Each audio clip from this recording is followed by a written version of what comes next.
നമുക്കിന്ന് page number 162 text book activities ഒന്ന് നോക്കാം. ചോദ്യം ഇതാണ്: There are 25 children in one room and 35 in another. 5 biscuits are to be given to each. How many biscuits are needed? ഒരു റൂമിൽ എത്രയുണ്ട്? 25 കുട്ടികളും മറ്റൊരു റൂമിൽ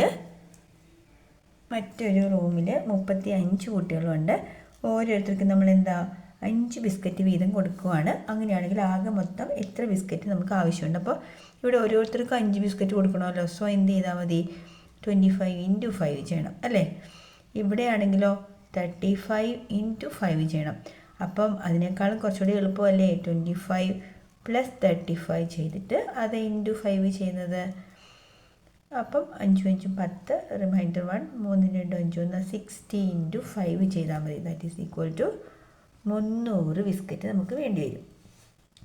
ഇൻസ്റ്റെഡ് ഓഫ് 25 ആൻഡ് 35 നമുക്ക് എന്ത് എഴുതാം? ക്വസ്റ്റ്യൻ ഓപ്ഷൻ എയുടെ ചോദ്യം ഇതാണ്: ആ റൂമിൽ 20 കുട്ടികളും മറ്റൊരു റൂമിൽ 40 കുട്ടികളും ആയിരുന്നു എങ്കിൽ നമ്മൾ എത്ര ബിസ്ക്കറ്റ് കൊടുക്കേണ്ടി വരും എന്ന് ചോദിച്ചാൽ എന്ത് ചെയ്താൽ മതി?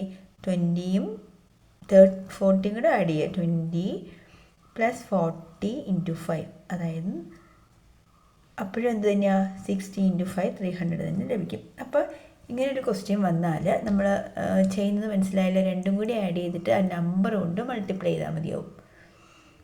ഇവിടെ ആൻസർ ഒന്ന് വേണേൽ എഴുതിയേക്കാം: 20 + 40 × 5. ഇനി second option: if you take number of children in the first room as F. ആദ്യത്തെ റൂമിലുണ്ടായിരുന്ന കുട്ടികളുടെ എണ്ണം എഫ് എന്നും, in the second room as S and the total number of biscuits as T. In what all ways can we write the relation between F, S and T? What if each is given 6 biscuits instead of 5? 5ന് പകരം 6 ആണെങ്കിലോ എന്ന് ചോദിച്ചിട്ടുണ്ട് കേട്ടോ. അപ്പം number of children in first room F ആണ്, number of children in second room S ആണ്. Total number of ബിസ്ക്കറ്റിനെ ടി എന്ന് വിളിച്ചാൽ ടി ഈസ് ഈക്വൽ ടു എന്ത് ചെയ്താൽ മതി? 5 × F + S. എഫും എസും കൂടെ കൂട്ടിയിട്ട് × 5 ചെയ്യുന്നതാണ് എന്ത്? ടോട്ടൽ നമ്പർ ഓഫ് ബിസ്ക്കറ്റ്, ആകെ കൊടുക്കേണ്ട ബിസ്ക്കറ്റിൻ്റെ എണ്ണം. ഇൻസ്റ്റെഡ് ഓഫ് 5 നമ്മൾ എന്ത് കൊടുക്കുന്നു? ഒരു കുട്ടിക്ക് 6 ബിസ്ക്കറ്റാണ് കൊടുക്കുന്നതെങ്കിൽ എങ്ങനെ എഴുതണം? T is equal to 6 × F + S. Okay, ഇവിടെ ഓപ്ഷൻ സിയിൽ നമ്പർ ഓഫ് ബിസ്ക്കറ്റ് മുമ്പ് 5 എന്നും 6 എന്നും പറഞ്ഞു. ഇപ്പോൾ നമ്പർ ഓഫ് ബിസ്ക്കറ്റ് തന്നെ നമുക്ക് അറിഞ്ഞുകൂടാ. നമ്മൾ given to each is equal to B എന്ന് റെപ്രസെൻറ്റ് ചെയ്തുവെങ്കിൽ ടോട്ടൽ കണ്ടുപിടിക്കുന്നത് total equal to B × F + S. Okay, രണ്ടാമത്തെ question: in the picture M is the point right at the middle of AC. ACയുടെ correct നടുക്കുള്ള പോയിൻ്റാണ് M. Then A മുതൽ B വരെയുള്ള ദൂരം 6ഉം B മുതൽ C വരെയുള്ള ദൂരം 2 എന്നും ഇവിടെ അടയാളപ്പെടുത്തിയിട്ടുണ്ട്.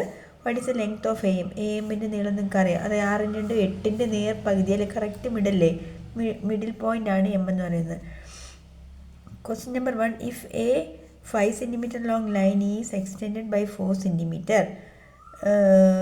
5 cm നീളമുള്ള ഒരു ലൈന് നമ്മൾ 4 കൂടി എക്സ്റ്റെൻഡ് ചെയ്തു. At what distance from the end point of the longer line is the point exactly middle? അങ്ങനെയാണെങ്കിൽ അതിൻ്റെ ആ ലോങ്ങർ ലൈൻ്റെ കറക്റ്റ് മിഡിൽ പോയിൻറ്റിൻ്റെ ലെങ്ത് എത്രയാണെന്നാണ് ചോദ്യം. ഇവിടെ AC is equal to 6 + 2, that is equal to 8. Exact ആയിട്ട് AC-യുടെ മിഡിൽ പോയിൻ്റ് ആണ് AM എന്ന് പറഞ്ഞിട്ടുണ്ട്. So length of AM equal to എന്ത് ചെയ്താൽ മതി? 6 + 2ൻ്റെ ഹാഫ് എടുത്താൽ മതി, അതായത് 8/2, that is equal to 4. Okay, ഇപ്പം അങ്ങനെയാണെങ്കിൽ ഒരു 5 cm ലെങ്ത് ലൈൻ എന്ത് ചെയ്തു? Extended by 4 cm. ഇവിടുന്ന് 4 cm എക്സ്റ്റെൻഡ് ചെയ്തു. അപ്പോൾ ടോട്ടൽ എത്രയായി? 5 × 4 = 9. 5 + 4 ദാറ്റ് ഈസ് ഈക്വൽ ടു 9.